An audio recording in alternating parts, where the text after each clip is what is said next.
les Astrams. Et bah ça y est, c'est reparti pour une nouvelle vidéo sur les jalons.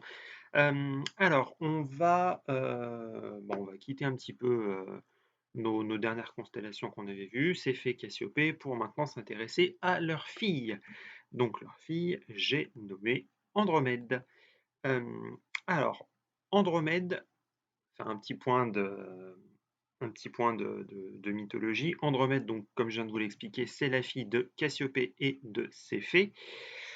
Alors bon, la pauvre, elle était quand même pas gâtée, gâtée, hein. Elle avait une mère, donc Cassiopée, qui n'arrêtait pas de vanter la beauté d'Andromède, et donc à tel point qu'elle a vanté aussi cette beauté de sa fille aux nymphes. Donc les nymphes n'étaient pas vraiment très très contentes, hein. Elles étaient quand même considérées comme étant les plus belles de tout le monde. Sont allés se plaindre donc à Poséidon. Poséidon donc a écouté les plaintes de ces nymphes et donc a ordonné à Cétus, la baleine, d'aller envahir les côtes de l'Éthiopie, donc qui à l'époque faisait partie du royaume d'Égypte, dont Céphée et Cassiopée étaient rois et reines. Bon, bah forcément, ça plaisait pas trop aux parents à Cassiopée et à Céphée, qui se sont un peu retrouvés un petit peu le bec dans l'eau. Résultat, Céphée donc est allé consulter un oracle. Cet oracle lui a annoncé que le seul moyen de sauver le royaume d'Égypte était d'accepter de sacrifier sa fille Andromède à Thétus. Alors, le pauvre Céphée finalement finit par accepter, hein, et donc a enchaîné sa fille à un rocher donnant donc sur la mer en attendant tranquillement que Cétus vienne la bouffer. C'est sympa, hein, comme logique parentale, je trouve ça génial. Faites ça à vos gamins, vous allez voir, à mon avis, pas garanti que vous vous en releviez intact. Alors, bon, revenons à nos moutons, ou du moins à nos étoiles. Euh, Andromède. Alors, Andromède, ben, c'est une constellation qui est globalement facile à repérer, hein. Euh, ouais, c'est pas le truc le plus compliqué. Euh, alors, pour, euh, pour la repérer, on va partir de notre constellation de Persée. Alors, la constellation de Persée, on l'a vu précédemment, pour la repérer, on part de Cassiopée et donc on tombe sur une étoile qui est ici, Myrphak. Et donc, pour partir donc, en direction d'Andromède, il suffit donc de prendre l'étoile Myrphak et de partir en direction du sud, sud-est. Hop, et on va tomber sur un alignement quasiment parfait de 3 étoiles. Et donc là, on atterrit, on va zoomer un petit peu avec notre logiciel, avec notre planétarium qui est Stellarium. On va tomber donc sur ces 3 étoiles-ci, qui sont, comme je le disais, presque parfaitement alignées. Et on va remarquer que la constellation forme un espèce de Y. On va simplifier un peu les choses, ça ressemble un peu à ça. Alors, c'est vrai qu'effectivement, on voit bien l'alignement parfait des 3 étoiles. Après les autres, bon, quand même pas beaucoup d'étoiles dans la constellation. Alors, on va faire un petit point sur une notion encore que j'avais pas abordée, c'est comment est-ce qu'on va nommer les étoiles. Alors, il y a différentes manières de les nommer. Vous pouvez remarquer que par exemple, là, celle-ci, je l'ai appelée Myrphak. Alors oui, effectivement, c'est son nom, elle s'appelle Myrphak.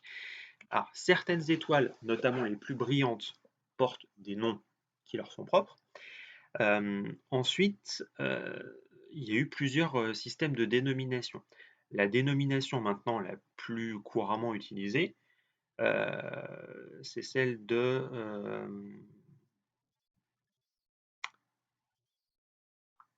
je sais plus, j'ai un petit trou. Bref, je vous le renoterai. Ouais, là, ça m'échappe complètement. C'est Alzheimer qui commence à me guetter, ça y est, hein. Alors, comment fonctionne cette nomenclature? Bah, voilà, en fait, c'est pas bien compliqué, hein. Prenez l'alphabet grec et donc vous mettez donc les lettres de l'alphabet grec, alpha, bêta, gamma, delta, etc., etc. Et derrière, vous lui accolez les 3 premières lettres de la constellation en question. Donc l'étoile la plus brillante, c'est alpha machin, la deuxième plus brillante, c'est bêta machin, etc., etc. Donc Mirfac, notre fameuse Mirfac, on voit ici qu'elle s'appelle alpha Persée. Alpha, alors ouais, ça ressemble plutôt à un A là, mais bon, alpha PER. Voilà. Donc vous allez tomber sur l'alignement des 3 étoiles. Donc ici nous avons bêta Andromède. Ici nous avons gamma 1 Andromède. Pourquoi 1, on verra plus tard. Et ici delta Andromède. Voilà. Donc voilà, ça c'était le petit point technique de la vidéo.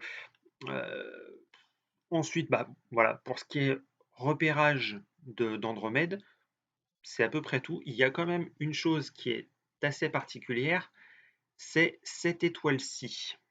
Alors, cette étoile-ci, c'est Alpha Andromède, et elle a une particularité qu'on verra dans la vidéo sur la constellation qui est juste à côté. Alors, on le voit ici, le nom, c'est Pégase. On y reviendra. Je vous expliquerai un petit peu. C'est vrai que celle-ci, elle a une histoire un petit peu originale. Alors maintenant, passons donc au dernier point de cette vidéo. Qu'est-ce qu'il y a d'intéressant à voir dans la constellation d'Andromède? Constellation d'Andromède, elle est quand même classiquement reconnue et connue pour, je vous le donne ici, voilà, la galaxie d'Andromède. Alors, la galaxie d'Andromède, voilà à quoi elle ressemble. C'est notre plus proche voisine. Bon, elle est quand même pas à côté, hein, elle se rapproche de nous, ça on est d'accord, mais elle va nous percuter.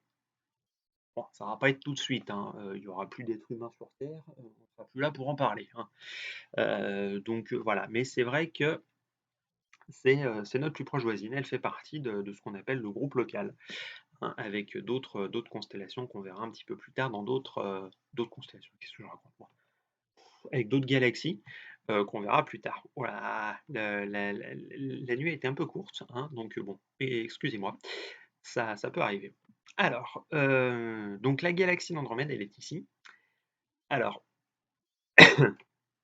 c'est un super objet à prendre en photo. Par contre, elle a quand même un gros problème. Je vais essayer de vous le montrer. Voilà, hop. Ça, c'est la vue si je prends avec la caméra que j'utilise. Donc le cadre rouge que vous voyez, c'est la zone couverte par ma caméra. Donc on remarque que la galaxie étant ici, et ben avec ma caméra, je ne peux pas la prendre en une seule fois. Donc je serai obligé de réaliser ce qu'on appelle une mosaïque.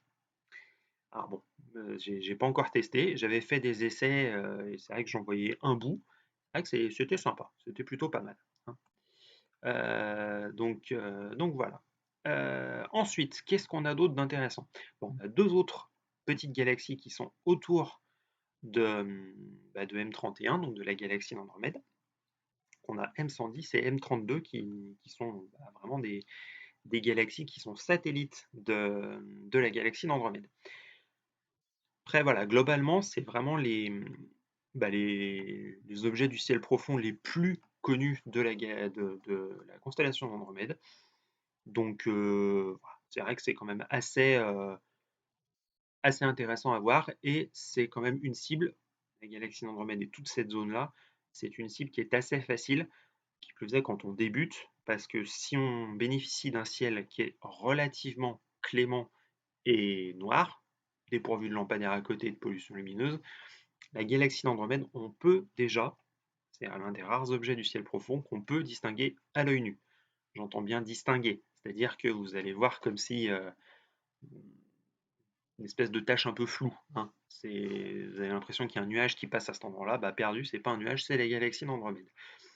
Donc voilà, alors pour Andromède, bah, c'est tout, hein. Et on se retrouve plus tard on parlera de Pégase dans la prochaine. Allez, à ciao les astrales.